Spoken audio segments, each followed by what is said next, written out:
ये क्या चल रहा है? लोकतंत्र है, संविधान है, पुलिस है, और इसमें कौन सी लड़ाई चल रही है? वो कह रहे हैं कि हमारी तलवारों में जंग अभी भी नहीं लगी है और इधर से जाट सेना पूरी जा रही है। सारा टीआरपी का खेल है। कभी कभी ऐसा होता है, किसी किसी को जब अपनी वक़्त बढ़ानी होती है या फिर नाम बनाना होता है तो पड़ी लकड़ियां लेने लगता है कि उसकी भसड़ में भी मैं, उसकी भसड़ में भी मैं और उसकी भसड़ में भी मैं, ताकि चाहे बदनामी हो चाहे इज्जत मिले, बस मेरा 2-4 लोग नाम जान जाए। तो वही करनी सेना लास्ट 5 साल में कर रही है। स्वाभिमान की लड़ाई लड़ रही है वो। जोधा अकबर जैसी मूवी आती है, ये बॉलीवुड वालों से नहीं लड़ते हैं। उसके बाद एक और मूवी आई थी इनकी, उसमें ये हॉल वालों से तोड़फोड़ करते हैं। ये मेन जो बाहुबल है, जो मेन आदमी है, ये उससे बिल्कुल नहीं जाके टकराएंगे। करनी सेना का जो मैंने देखा, सारा टीआरपी का खेल चल रहा है। एक समाज जो गुज्जरों से लड़ने को बैठ गया, एक समाज जो यादवों से लड़ रहा है, दलितों के पीछे पड़ गया है।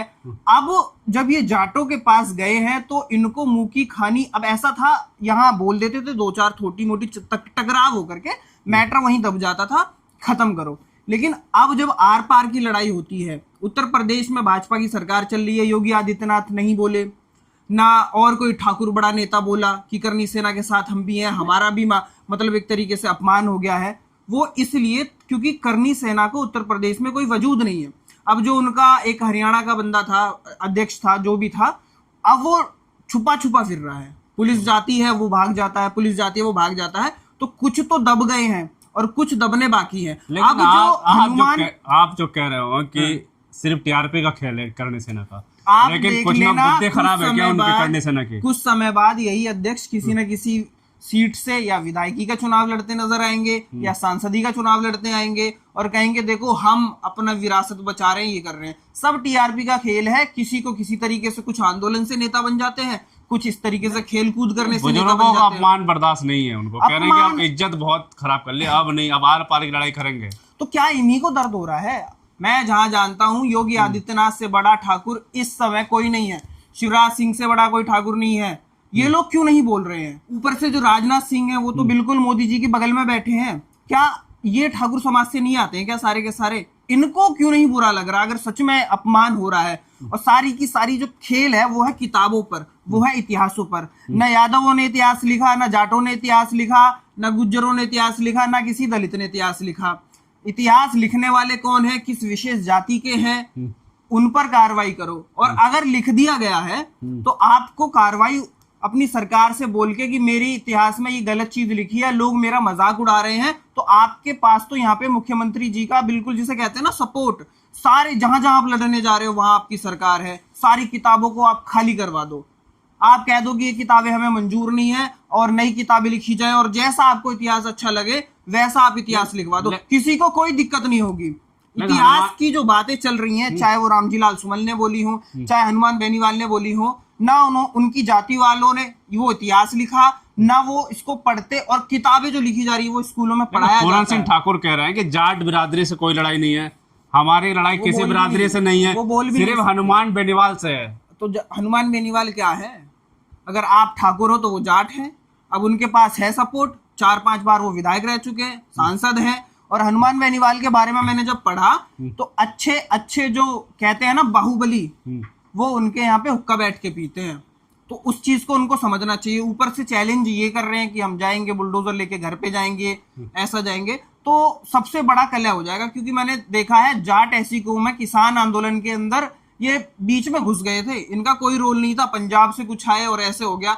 एट दी एंड 1-1.5 साल बाद वो जो पूरा आंदोलन है ना, वो जाट आंदोलन की तरह कहलाया गया। अधिकतर लोगों ने ये बोला कि जाट बैठे हैं, ये नहीं बोल रहे कि किसान बैठे हैं, कि जाट बैठे हैं। तो सोचो, जब देश के बारे में ऐसी कुछ बात आई तब वो वहां खड़े। तो अब तो उनका हनुमान बेनीवाल, उत्तर प्रदेश हो, बिहार हो, यूपी हो, हरियाणा हो, राजस्थान हो, कोई सी भी बेल्ट का जाट खासकर बसें जा रही हैं। बस क्या करने जा रहे हैं वहां पे? क्या लड़ने जा रहे हैं क्या? क्या बसें लेके दिखाना क्या चाह रहे हैं? वो दिखाना चाह रहे हैं कि अगर आपकी तलवारों में जंग नहीं लगा है तो ये लाठी वाले भी तैयार है। आप तलवार लेके आना, ये लाठी लेके आएंगे, लाठी के ऊपर झंडा लेके आएंगे।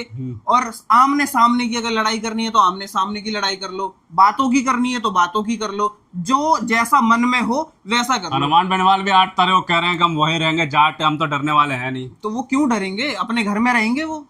अपने घर में भी अगर इंसान डरेगा तो फिर कहाँ रहेगा? आप ये सोचने वाली बात है।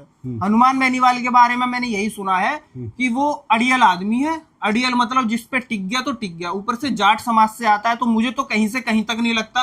और माफी वाली बात, ना रामजी लाल सुमन ने माफी मांगी, ना गुज्जर समाज से इनका कुछ मैटर सॉल्व हो पाया, ना जोधा अकबर जैसी मूवी को ये बैन करा पाए। आज भी चल रही है जोधा अकबर, अपने आप में इतिहास बता रही है कि इनका क्या क्या इतिहास रहा है। आज बॉलीवुड वालों से क्यों नहीं लड़ते ये? मैं तो कहता हूँ किताबें सब छोड़ दो, बहुत टाइम लगता है पढ़ने में। मूवी हर हफ्ते आती है, उससे इनका इतिहास खराब नहीं होता क्या? उसमें सारी चीजें नहीं बताई गई? फिल्में आ रही है, इतिहास सही कर लेंगे। तेजो सेना जो है क्या करना चाहती है? वो कह रही है कि आ जाइए वापस मत हटना, कंडीशन 8 तारीख को आने। तेजा सेना स्वागत कर रही है। हाँ, कैसा स्वागत? करनी सेना का स्वागत कर रही है। मेहमान आता है तो आप भगा तो देते नहीं हो। आपके घर मेहमान आएगा, आप क्या कहोगे कि मत आना? आप यही तो कहोगे आओ हम आपका स्वागत करें। तो तेजा सेना वहां स्वागत करने के लिए करनी सेना को बुला रही है, और करनी सेना को जाना चाहिए। बहुत बड़ी गलती कर दी, 8 तारीख को जाना चाहिए था, स्वागत होता, वहां पे आदर सत्कार होता। तो उस चीज को पता नहीं, अब वो 12 तारीख को चाहते हैं तो फिर 12 तारीख को भी देखा जाएगा। लेकिन अब इन्होंने प्रोग्राम बना दिया। देखो शादी जब होती है ना 2-3 प्रोग्राम लगते हैं। हाँ। शादी एक बार में नहीं निपटती है। हाँ। तो जब शादी होती है 2-3 प्रोग्राम लगते हैं। तो अभी बेनीवाल ने प्रोग्राम लगा दिया है अपने 8 तारीख का।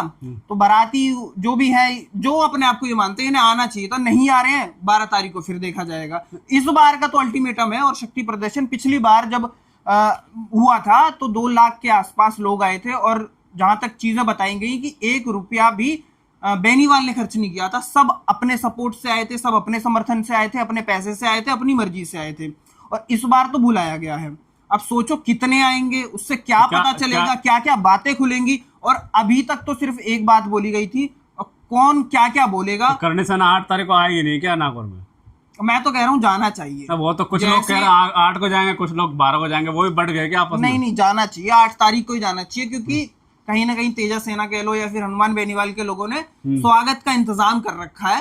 तो उनका जो भी प्रोग्राम है वो खराब, पैसा लगता है लोगों में वहां पे, खाने पीने में, सारी चीजों में। तो जाना चाहिए, स्वागत करवाना चाहिए मेरे हिसाब से। और नहीं जाएंगे तो लेकर रख रखा है क्या हनुमान बेनीवाल ने जो स्वागत करेंगे? हाँ, तो मेहमान आते हैं तो मिठाई से ही स्वागत होता है। वो बुलडोजर लेकर आ रहे हैं, आप मिठाई लेके जाओगे? कोई बात नहीं, उनका अच्छा रथ है, स्वागत होगा। ट्रैक्टर ले, ट्रॉली ले, जेसीबी ले, सब कुछ है। अगर ऐसा कुछ बात है तो वहां पर भी होगा, सब कुछ है। क्योंकि वो तो उनके जिले में आ रहे हैं। कितना समय लगता है व्यवस्था बनाने में? आपके घर में मान के चलो शादी है, 200 लोग आ रहे हैं, 400 आ गए, तो आप 200-500 लोगों की तलवारों में जंग नहीं लगी अभी तक? हम तो कह ही नहीं रहे किसी की तलवारों में जंग लगी है। गुज्जरों से लड़े न तब लगी थी, ना भी रामजी लाल सुमन उनसे जब ये लड़ने गए थे न तब लगी थी। ठीक है, और भी बहुत सारे एग्जाम्पल है, अब क्या क्या बोले।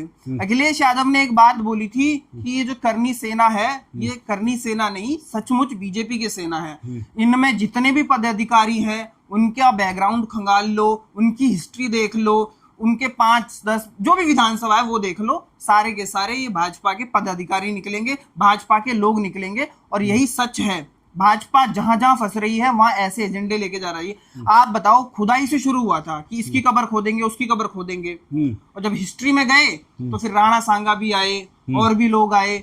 यूपी से चलती हुई बात अब कहाँ जाके राजस्थान और कहाँ जा रही है, कल मध्य प्रदेश में जाएगी नहीं क्या? करने से ना ये कह रहे कि जो भी आता उठ के आता हमारे बुजुर्गों का ही अपमान करता नहीं करता। ऐसा किसने क्या कह दिया आप बताओ ना। किताब में लिखी हुई बात अगर मैंने बोल दी, मैं बार बार एक ही बात बोलता हूँ, 2 × 4 होता है, अगर 5 है तो गलत है। जो किताब में लिखा है वो मैंने बोल दिया, तो उसमें मेरी क्या गलती? लिखने वाले की गलती है, पढ़ाने वाले की गलती है, मैं तो यही जानता हूँ ना। तो इस चीज को सबसे सिंपल सा सॉल्यूशन है, आज सरकार चल रही है इनकी, सरकार से बोले कि ये सारी की सारी किताबों में जो भी हमारे बारे में हिस्ट्री लिखी हुई है, इस सबको मिटाया जाए। हम बताएंगे क्या हिस्ट्री है, उसको लिखा जाए, उसके बाद कोई नहीं बोलेगा। उत्तर प्रदेश से जाट जो है बस भर भर के जा रहे हैं, ये क्या करने जा रहे हैं वहां पे?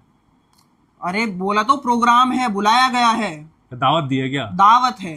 हाँ, हर तरीके के लोग बुलाए गए हैं। ये सब लड़ाई के बीच में प्रशासन कहाँ है राजस्थान का? राजस्थान का प्रशासन भी वैसा ही है जैसा उत्तर प्रदेश का है।